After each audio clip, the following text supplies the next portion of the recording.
Theory of hair cutting. Technique.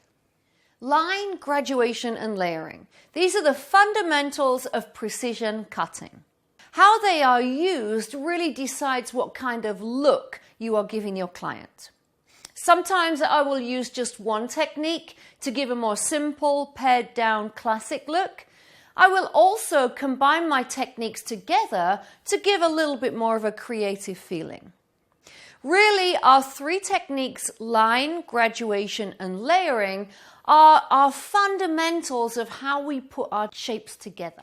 Line, graduation, and layering, then combined with our fourth technique, disconnection, is really the basis of salon cutting. Technique is really decided by the elevation you are using. A line technique. A line technique is really all about bringing all of our sections down to the first guideline. It can be 0 degrees, but it doesn't have to be, so don't get really obsessed with a 0-degree line. The way we cut a line is in 3 different approaches. First of all, we can cut a line through our fingers. This will give a tiny element of softness to the line, and I actually use the technique of cutting a line through my fingers on curly hair, for example. I also use it for a client that wants to just turn their hair under. And I also use it for hair that's very thick or dense or straight. So it still looks like a line, but it has a tiny softness to it. The second approach to cutting a line is going to be through your comb. Now, when you cut through your comb, this is going to give you the most precision-based, clean line possible, and is going to be as close to 0 degrees as you can get. The final approach to cutting a line is on the skin. So sometimes I will press the hair against the skin and cut it with a very gentle tension. I can either use my finger or the comb to press the hair against the skin. But please, please, please, in your consultation, you must check that hairline. I only cut on the skin with someone that has almost a perfect hairline. If someone has a really kicky out hairline or a really strong growth pattern and you press that hair against the skin, when you let go, it's going to stick out. So our 3 approaches of cutting a line is going to be through the fingers, through the comb, and on the skin. You will simply choose which approach to use depending on the effect you want to create. A line is simply where everything is brought down to the first guideline. A line can be a bob, but it doesn't always have to be a bob.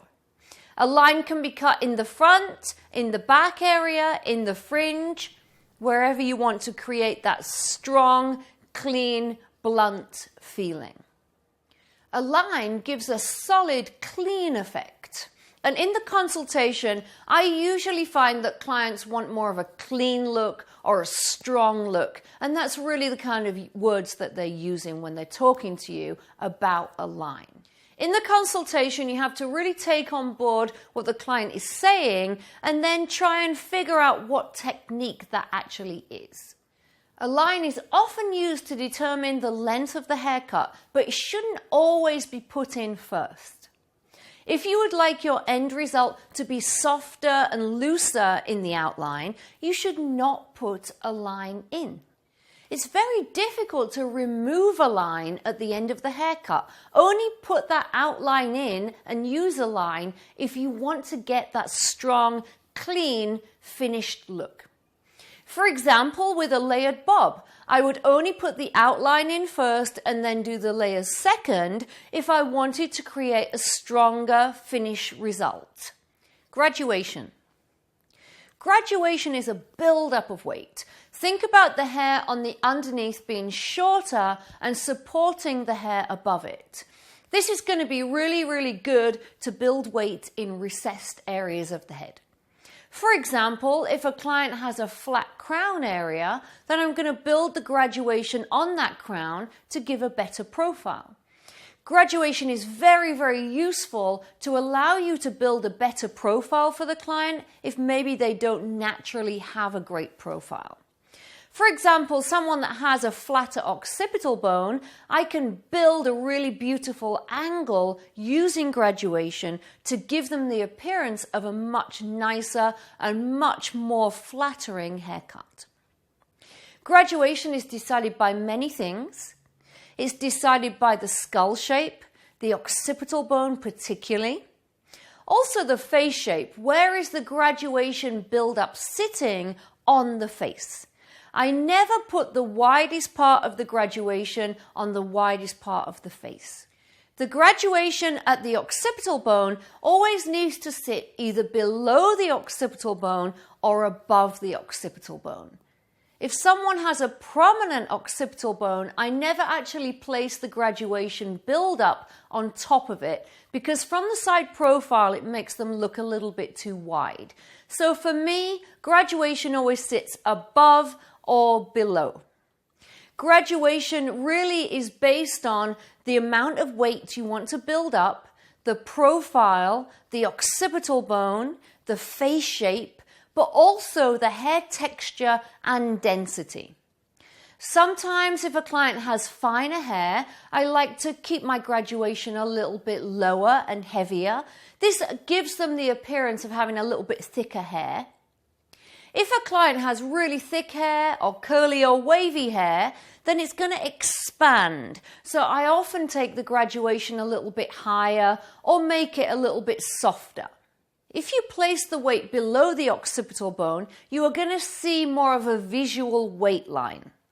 This will give the appearance of a heavier graduation, something like a classic graduated bob, for example.